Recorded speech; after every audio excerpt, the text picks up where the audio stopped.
आगे बढ़ती भारतीय अर्थव्यवस्था, अलग अलग क्षेत्रों में भारत की प्रगति, उसे भी रेखांकित किया और उसे और ज्यादा रफ्तार देने के लिए किन चीजों की आवश्यकता है उस पर भी माननीय प्रधानमंत्री महोदय ने बल दिया। यहाँ उपस्थित जनसमूह को अभिवादन प्रेषित करते हुए माननीय प्रधानमंत्री श्री नरेंद्र मोदी लाल किले की प्राचीर के ठीक सामने जो युवा भारत, एक मिनी युवा भारत जो उपस्थित हुआ है, जो विकसित भारत 2047 की झलक पेश कर रहा है,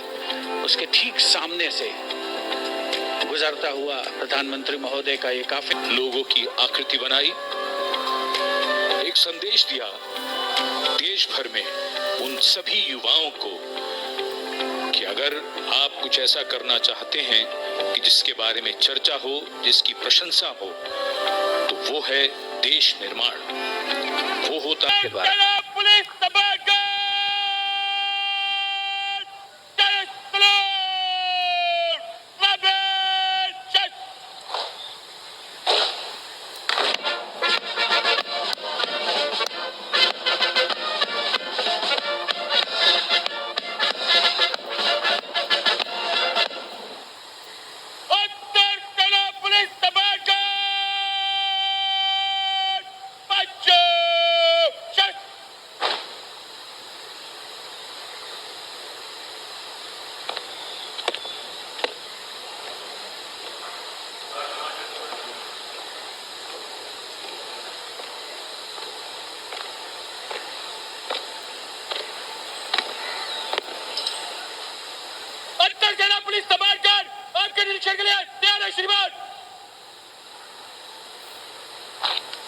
Commander Arun Kumar Mehta informing the Prime Minister that the Guard is ready for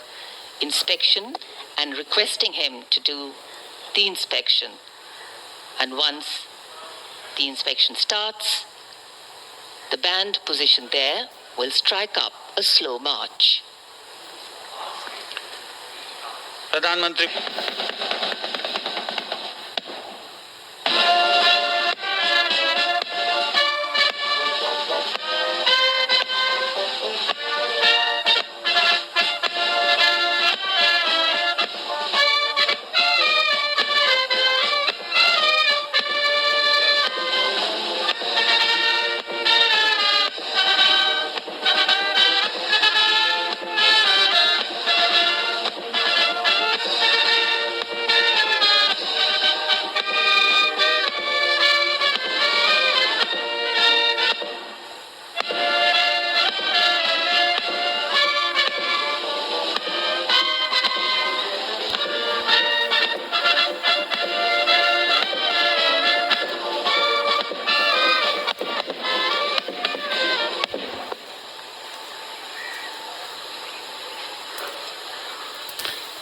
The inspection of the Guard of Honor complete, the Prime Minister will now move towards the ramparts of the Red Fort, passing through the Lahore Gate,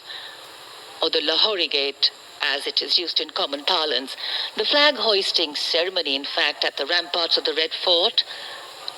and then the Prime Minister's address to the nation are the high point of today's celebrations here.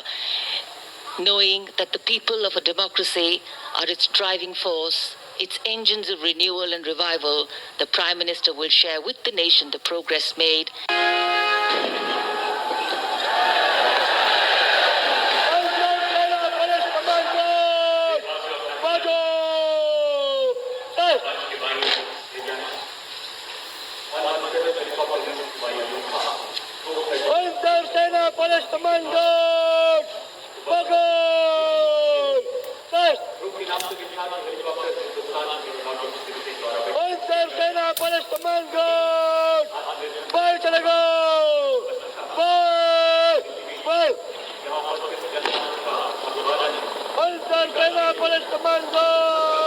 फहराया गया है और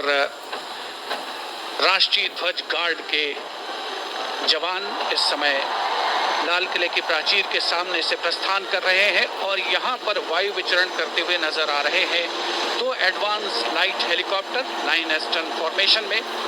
जहाँ पर wing commander अंबर अग्रवाल और wing commander Rahul Nainwal पुष्प वर्षा कर रहे हैं उपस्थित जनसमूह पर।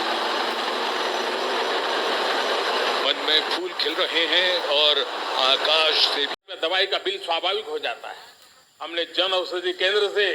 जो दवाई बाजार में 100 रुपए में मिलती है वो 10 रुपए, 15 रुपए, 20 रुपए में दी, और आज देश में 1000 जन औषधि केंद्रों से मेरे इन बीमारी में जिनको दवाई की जरूरत थी ऐसे लोगों के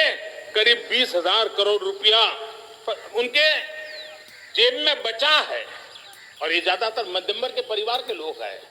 लेकिन आज उसकी सफलता को देखते हुए मैं देशवासियों को कहना चाहता हूं, जैसे हम एक विश्वकर्मा योजना लेकर के समाज के उस वर्ग को छूने वाले हैं, अब देश में 10,000 जन औषधि केंद्र से हम 25,000 जन औषधि केंद्र का लक्ष्य लेकर के आने वाले दिनों में काम करने वाले हैं।